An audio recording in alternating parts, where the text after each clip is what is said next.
So mga ka-share, syempre nasa Japan tayo.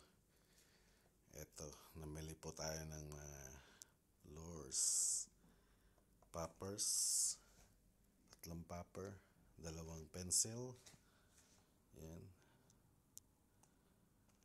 pencil rig, and then mga jigs. Syempre salitin natin, hindi makukumpleto yung punta natin ng Japan pagka hindi tayo nabili ng lures. Yan.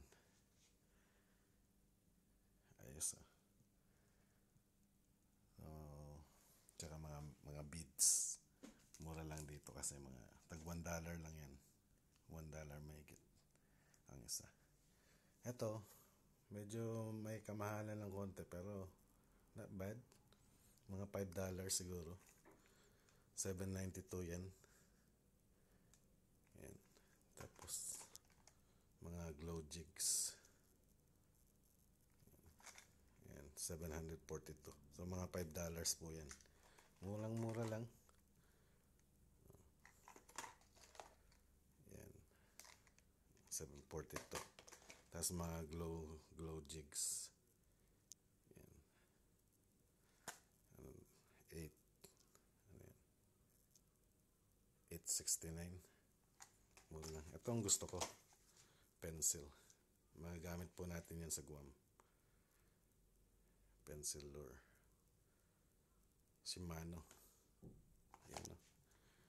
Ayan ang mahal, mga nasa $19 siguro. Not bad. Saka ito.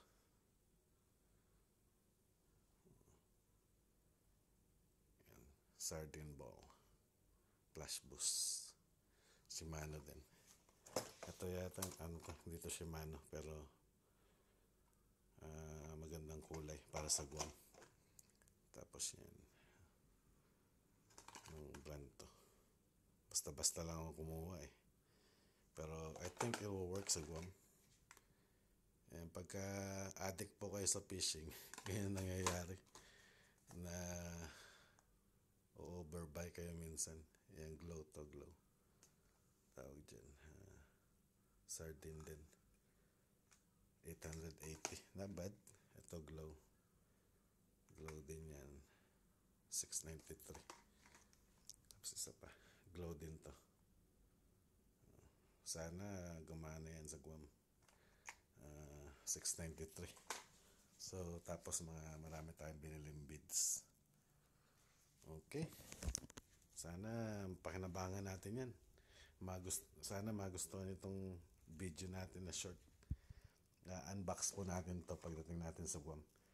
Bukas pabalik na po tayo. May mga pinamili rin tayong mga pasalubong. Siyempre hindi mawawala yung ramen noodles. Masarap po yan. Tsaka ito. And then mga chocolates. Okay. Tsaka yan. Pampasalubong. Tsaka mochi. Okay. Mochi. Paborito ng anak mo na babae. Sana nagustuhan niyo yung video.